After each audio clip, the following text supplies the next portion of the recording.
때는 지금으로부터 120여 년 전 구한말. 오랫동안 출세를 위해 호시탐탐하던 김진사가 드디어 봉산군수로 임명되었다.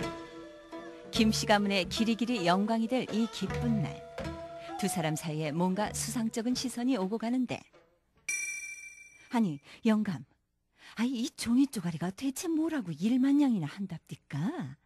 이거 괜히 생떼 같은 돈만 날리는 거 아니오? 어허, 이런 부인, 그 입 좀 조심하시오. 누가 들으면 어쩌려고. 쓸데없는 걱정은 할 생각도 마시오. 이 종이가 어떤 종인지 아시오?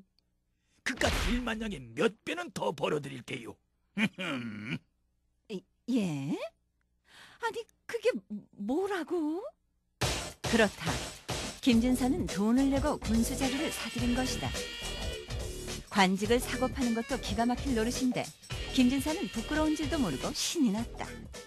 자자, 잠시 쉬면서 목이나 축이고들 가자꾸나. 관아에 도착하면 제일 먼저 신임 군수 도착 환영이라는 명목으로 세금을 걷고, 그 다음에 곧 한식이 다가오니 한식 핑계로 한 차례 거둘 수가 있겠구나. 거기에 요렇게 빼돌리고 저렇게 빼돌리면 멈추시오! 멈추시오! 한창 기분 좋은 상상에 빠져있던 김진사에게 청천벽력이 떨어졌다. 이번에 봉산군수로 임명된 김아무개 되시오. 그렇소만. 무슨 일이시오? 당장 길을 멈추고 어명을 받으시오. 모월 모일부로 봉산군수는 한송에 사는 유나무개가 되었어. 아니, 이게 무슨 소리요? 내가 봉산군수란 말이오. 뭔가 그 착오가 있는 거 아니오? 아하, 나는 모르. 여기 어명이 나와서 받으시오. 아이고, 이거 보시오. 이게 어찌된 일이오? 아니, 그럼 나는 어쩌란 말이오? 이제 다 끝난 얘기요. 들어보니 유나무개는 5천냥을 더 썼다 하오. 어서 집으로 돌아가시지요. 예? 아유.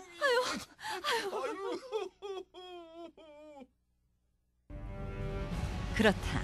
당시에는 매관매직의 정도가 극에 달해 이렇듯 부임하던 자가 중도에서 수레를 돌리기도 하고, 혹은 등청하여 각근을 풀기도 전에 후임자가 들이닥치는 사태가 비일비재하였던 것이다. 그뿐인가, 영남의 어느 고을에서는 1년 사이에 무려 4번이나 수령을 맞이하기도 했다. 그러니 교체되지 않는 그 몇 달 사이에 재물을 긁어 모으기를 소나기가 퍼붓듯 하였으니, 이에 부자나 가난한 자나 모두 공공해져 살 의욕을 잃고 말았다. 참다 못한 백성들은 밀란을 일으켰고, 이것은 동학혁명으로 이어졌으며 결국 청일전쟁과 러일전쟁을 불러왔다. 구한말 강직한 유학자 매천 황현은 이러한 매간매직의 참상을 자신의 저서 매천야록에 생생히 기록하고 있다.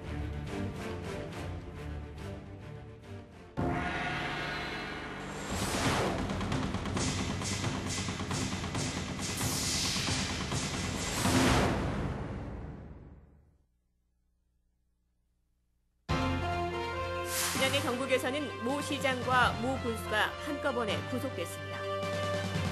이들은 2002년 6.13 지방선거 당시 지구당 위원장인 모 의원에게 각각 5억 원의 공천 헌금을 건넨 혐의가 인정된 것입니다.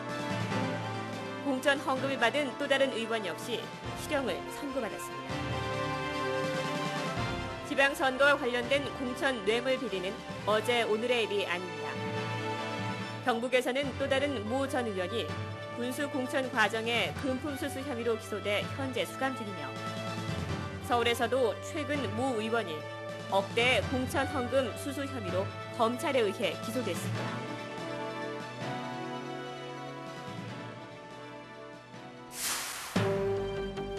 조선 후기 매천 황현이 통탄하며 기록했던 매천 야록의 실상이 100년이 지난 지금도 일부 지역에서 그대로 재현되고 있는 것입니다.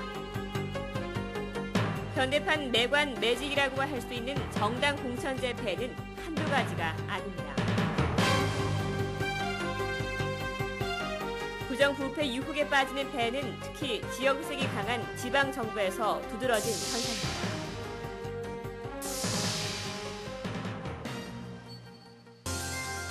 일부에서는 정당의 궁극적인 목표는 집권이기 때문에 지방선거에서의 세력 확보가 국회의원 선거와 대통령 선거의 수단으로 없앨 수가 없다라고 주장합니다.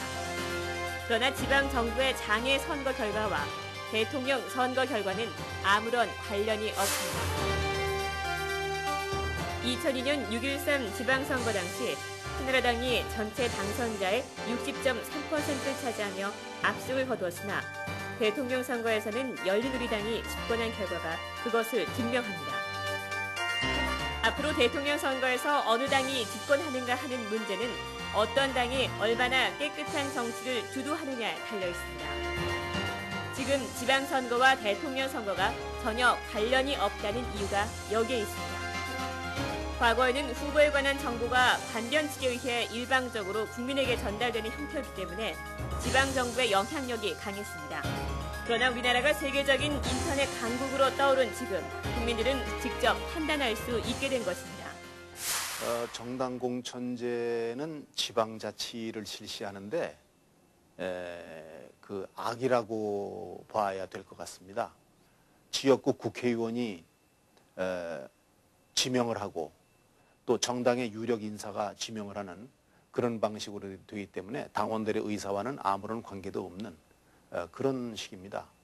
지역구 국회의원이나 정치인들이 공천을 할 때 그냥 하는 게 아니고 대가를 받습니다. 말은 항상 정치 자금을 받았다 이러지만 사실은 그건 부정부패의 고리가 되는 거죠.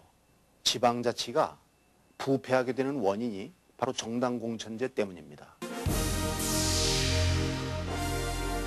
지방자치 선진국인 미국은 기초자치단체의 81%가 정당 공천을 배제하고 있으며 일본도 정당 공천제를 허용은 하고 있으나 무소속 비율이 98%에 이르러 정당 공천이 유명무실한 상태입니다. 정당 공천 배제 요구는 우리나라도 시민과 학회, 자치단체 협의회 등을 중심으로 끊임없이 제기돼 왔습니다. 정치 부패를 가져올 수 있는 정당 공천제에 대해 설문조사한 결과 전 국민의 91% 이상이 정당 공천제 폐지를 원하고 있는 것으로 나타났습니다. 정치권에서는 후보 경선을 통해 정당 공천제 문제를 개선할 수 있다라고 주장하지만 이는 지방 현실을 무시한 것입니다. 경선 제도는 후보가 선거를 2번 치러야 하고 결국 2배 이상의 돈이 들어감으로써 정치 부패가 가중됩니다. 정치권은 뿌리는 그대로 둔 채 가지만 치고만은 아니한 생각을 버려야 할 것입니다. 우리 모두 이런 문제에 대해 정직해야 된다고 생각합니다. 그렇다면 국민이 원하는 시장, 군수, 구청장 후보의 선출 방법은 무엇일까요? 설문조사 결과 지역구 주민에 의한 인터넷이나 여론조사를 통한 추천제가 가장 높게 나타났습니다. 공천에 따른 헌금 문제, 심지어는 동대표적 성격을 갖고 있는 구의원마저 그런 현상이 발생하고 있습니다.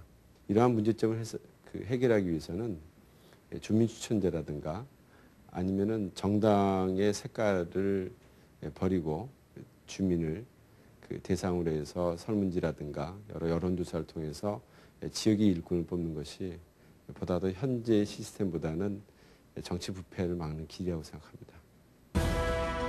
지방자치가 시작된 지 올해로 10년. 정당 공천 논란 역시 지방자치 역사와 함께하고 있습니다. 국민이 원하는 정당 공천 폐지. 이제 정치권에서 결정해야 할 때입니다.